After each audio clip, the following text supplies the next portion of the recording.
नमस्कार।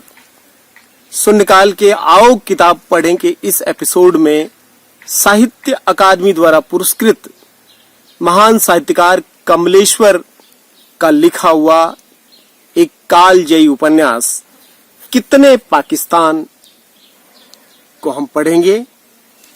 मेरे हाथ में जो ये कितने पाकिस्तान का संस्करण है, ये 19वां संस्करण है जो फरवरी 2014 में प्रकाशित हुआ और राजपाल एंड सन्स ने इसको छापा है।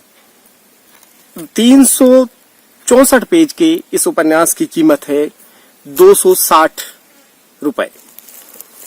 कमलेश्वर का ये उपन्यास मानवता के दरवाजे पर इतिहास और समय की एक दस्तक है। इस उम्मीद के साथ कि भारत ही नहीं, दुनिया भर में एक के बाद एक दूसरे पाकिस्तान बनाने की लहू से लथपथ ये परंपरा अब खत्म हो। इसकी रचना प्रक्रिया के बारे में स्वयं कमलेश्वर लिखते हैं कि यह उपन्यास मन के भीतर लगातार चलने वाली एक जिरह का नतीजा है। दशकों तक सभी कुछ चलता रहा। मैं कहानियां और कॉलम लिखता रहा, नौकरियां करता और छोड़ता रहा, टीवी के लिए कश्मीर के आतंकवाद और अयोध्या की बाबरी मस्जिद पर दसियों फिल्म बनाता रहा। सामाजिक हालात ने कचोटा तो शालिनी अग्निकांड पर झलता सवाल और कानपुर की बहनों के आत्महत्या कांड पर बंद फाइल जैसे कार्यक्रम बनाने में उलझा रहा। इस बीच एक आध फिल्में भी लिखी। चंद्रकांता, युग, बैताल, विराट जैसे लंबे धारावाहिकों के लेखन में भी लगा रहा। इस बीच भारतीय कृषि के इतिहास पर एक लंबा श्रृंखलाबद्ध धारावाहिक लिखने का मौका मिला। कई सभ्यताओं के इतिहास और विकास की कथाओं को पढ़ते पढ़ते चश्मे का नंबर बदला। एक एक घंटे की 27 कड़ियों को लिखते लिखते बार बार दिमाग आदिकाल और आर्यों के आगमन को लेकर सोचता रहा। कुल मिलाकर के कमलेश्वर अपनी रचना प्रक्रिया और उन सब चीजों की बात करते हुए ये बताते हैं कि इन और ऐसी तमाम रचनाओं, विचारों, इतिहास की सैकड़ों सृजनात्मक दस्तकों और व्यवधानों के बीच रुक रुक कर कितने पाकिस्तान का लिखा जाना चलता रहा। उन तमाम विधाओं की तकनीकी सृजनात्मकता का लाभ भी मुझे मिलता रहा। शब्द स्फीति पर अंकुश लगा रहा। इसे मैंने मई सन 1990 में लिखना शुरू किया था और अंत में ये 1999 में लिखा गया। इसका अंत करते हुए कमलेश्वर लिखते हैं कि मेरी दो मजबूरियां भी इसके लेखन से जुड़ी हैं। एक तो ये कि कोई नायक या महानायक सामने नहीं था, इसलिए मुझे समय को ही नायक, महानायक और खलनायक बनाना पड़ा। और दूसरी मजबूरी यह है कि इसे लिखते समय लगातार ये एहसास बना रहा कि जैसे ये मेरी पहली रचना हो। लगभग उसी अनकही बेचैनी और अपनी असमर्थता के बोध से मैं गुजरता रहा। आखिर इस उपन्यास को कहीं तो रुकना था, रुक गया, पर मन की जिरह अभी भी जारी है। इसका एक अंश पढ़ते हैं। उसी कहानी में शामिल है बूटा सिंह और रेत परी की एक कहानी। राजस्थान का तपता रेगिस्तान, कोई चीखा, बन गया साला पाकिस्तान। आसमान की आंखें सूखी हुई थी, उनमें एक बूंद भी पानी नहीं था। मौसम विभाग के वैज्ञानिकों ने सूचना दी थी कि इस बार धरती वर्षा के पानी से नहीं, मानव रक्त की बरसात से सिंची जाएगी। इन्हीं घोषणाओं के बीच 50-55 साल का सिख किसान बूटा सिंह अपने बंजर खेतों की ओर से लौट रहा था। उसके 3 भाई थे, लेकिन खेतों की जायदाद का बंटवारा न होने पाए, इसलिए उन्होंने बूटा सिंह की शादी नहीं होने दी थी। वह अभी तक कुंवारा था, उस रेगिस्तानी धरती की तरह जिस पर वर्षा की एक बूंद तक न गिरी थी। वह बूटा सिंह अपने बांझ खेतों की ओर से घर को वापस जा रहा था।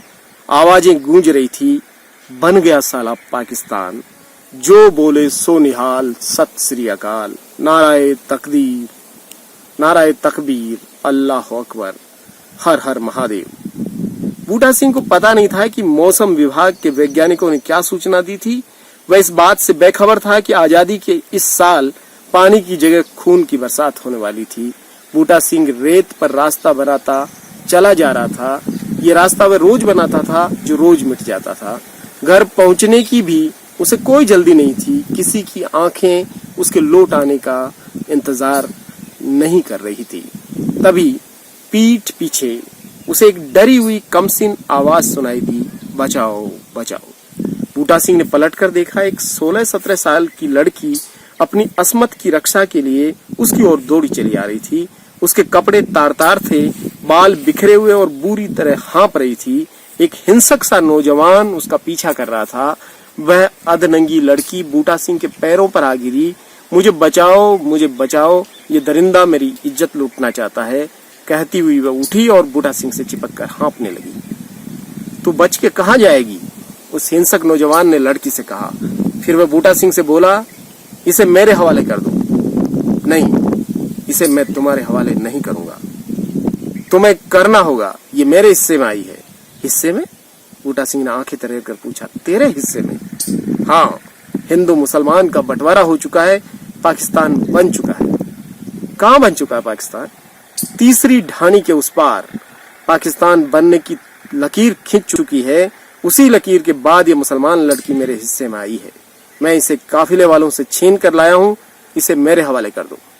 नहीं, बूटा सिंह ने उस अधरंगी लड़की को पीठ के पीछे छिपाते हुए कहा, हिंदुस्तान पाकिस्तान की लकीरें खिंच गई तो खिंच जाए, लेकिन हिंदू मुसलमान के नाम पर औरत की इज्जत का बंटवारा तो नहीं हो सकता।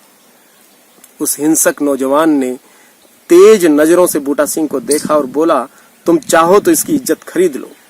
खरीद लो? बूटा सिंह ने अचकचाते हुए कहा, तुम बेचने को तैयार हो? हाँ, कितने में? नकद 1500। उस हिंसक नौजवान ने बूटा सिंह की औकात देखकर चढ़ते दाम बताए। ठीक है, इतने पैसे तो कर लूंगा, आओ मेरे साथ, घर तक चलना पड़ेगा। तीनों लोग घर की ओर चल दिए। हिंसक नौजवान बूटा सिंह के साथ आगे आगे चल रहा था और लड़की सर झुकाए उसके पीछे पीछे। घर पहुंचकर बूटा सिंह ने कोने में जाकर पुराने घड़ों और हंडियों में से हाथ डाल डाल कर पैसे तलाशे, पर कुछ हाथ नहीं आया। वह हिंसक नौजवान इंतजार में खड़ा था। अधनंगी लड़की अपना बदन चुराए, दोनों बाहां लपेटे, गठरी बनी दूसरे कोने में खड़ी थी। आखिर आड़ करके बूटा सिंह ने रेती हटा हटाकर उसमें गड़ी एक हंडिया निकाली। मेले से कपड़े के टुकड़े में बंधी उसने धरोहर वाली अपनी पोटली निकालकर खोली और मुड़े तुड़े मेले कुचेले नोट गिनने लगा। कुछ सिक्के भी थे, आखिर पैसे पूरे पड़ गए। हिंसक नौजवान ने पैसे गिने, अपनी पगड़ी में रखे और लड़की पर नजर डालकर बोला, बुड्ढा है, आराम से रहेगी। लड़की वैसी ही गठरी बनी बैठी रही। वह चला गया तो वह इतना ही बोली, मेरी खातिर क्यों तुमने इतनी बड़ी रकम उस जालिम को दे दी? बूटा सिंह कुछ नहीं बोला। दिन डूब रहा था, रात उतरी, तब मुश्किलें सामने आई। लड़की जरूरत से ज्यादा नंगी थी। दिन में तो ठीक, पर रात में ऐसे कैसे रहेगी? बूटा सिंह ने मुश्किल हल की, कोई कपड़ा तो है नहीं, तुम मेरा फेंटा लपेट लो, तब तुम नंगे हो जाओगे। लड़की ने लाचारी से कहा। बूटा सिंह को तब एकाएक खुद पर शर्म आई। तुम ठीक कहती हो, एक जुगत ध्यान में आई है। कहते हुए बूटा सिंह ने दोनों हाथों से रेत हटा हटाकर गड्ढा बनाना शुरू कर दिया। लड़की उसकी जुगत समझ गई। वह चुपचाप उसे गड्ढा बनाते देखती रही। पैर मोड़ोगी या खड़ी रहोगी? बूटा सिंह ने कहा।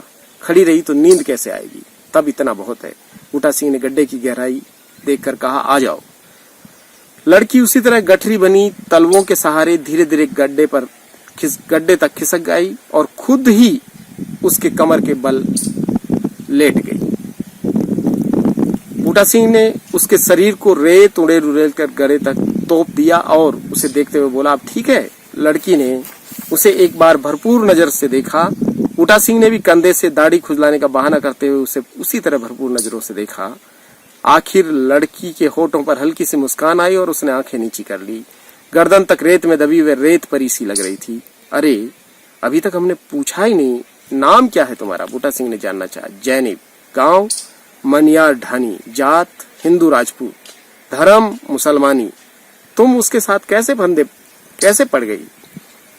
हम घर छोड़कर पाकिस्तान जा रहे थे। वैसे तो हमारे गांव में सब कुछ था। हमारे अब्बा बटाई पर खेती करके आराम से रहते थे। घर में गाय भैंस बैल थे और हम गाय का गोश्त नहीं खाते, भैंस या बैल का भी नहीं। सब आराम से चल रहा था। फिर पाकिस्तान की लकीर खींची तो ढाणी में रहना मुश्किल हो गया। गांव ढाणी के सब मुसलमान कारवां बनाकर उस लकीर के पार पहुंचने के लिए चल पड़े। फिर भी समझ में नहीं आ रहा था कि हम अपनी ढाणी क्यों छोड़ रहे थे। ऐसे झगड़े, कहासुनी और मुंह चावर तो पहले भी होते रहते थे। मैं कारवां से पीछे छूट गई, तब इसने मुझे पकड़ लिया, अधनंगा तिनंगा कर दिया। जैसे तैसे मैं इससे बचकर दौड़ी, तभी तुम मुझे दिखाई दिए। कहते कहते रेत परी जैनिब ने बूटा को एहसान भरी नजर से देखा। बूटा सिंह ने उसे तब खामोशी से देखा। सुबह हुई तो बूटा सिंह के भाइयों को पता चला कि उसके घर में कोई लड़की आ गई है। तो गांव के बड़े बुड्ढों ने सलाह दी, बूटा सिंघा, अब ये लड़की तुम्हारे घर आई गई है तो तुम उससे शादी कर लो। उस समय बूटा सिंह 4 कोस दूर के बाजार से जैनिब के लिए कपड़े लेने जा रहा था। उसने चलते चलते बड़े बुड्ढों से कहा, पहले उसके लिए कपड़े तो ले आऊं। तो ये जो पूरी कहानी है कितने पाकिस्तान, ये बहुत जबरदस्त उपन्यास है और इससे उस समय की जो बंटवारे की परिस्थितियां थी वहां से लेकर के अब जो पूरा समाज बटा हुआ है, इन सारी चीजों का एक जीवंत ऐतिहासिक दस्तावेज है कितने पाकिस्तान।